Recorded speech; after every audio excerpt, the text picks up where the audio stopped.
Matapos kang masaktan sa pag-ibig, ito ba ang mukhang magpapanumbalik ng bubok ng iyong puso? Ito ba ang uri ng babae na maghihilom ng iyong sugat?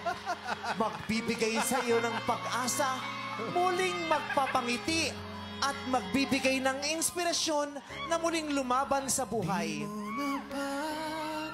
Anong gagawin mo kung sa isang saglit may makita kang babaeng nakatalikod? Lalapit ka unti-unti. Anong una mong sasabihin sa kanya? Huwag kang mangulangot, nasa TV ka sa launa. Anong sasabihin mo sa kanya?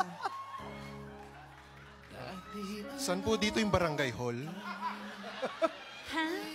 Saan po ang barangay hall? Sa sandaling makita mo ang mukha niyang dahang-dahang lumalapit sa'yo.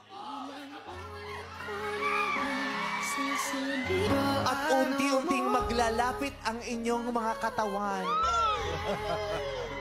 Hahawakan ng lalaki ang braso ng babae.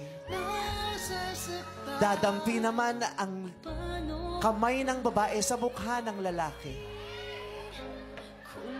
Unti-unti niyang ilalapit ito sa kanyang pisngi. Mukha sa mukha. Hindi iilag ang lalaki.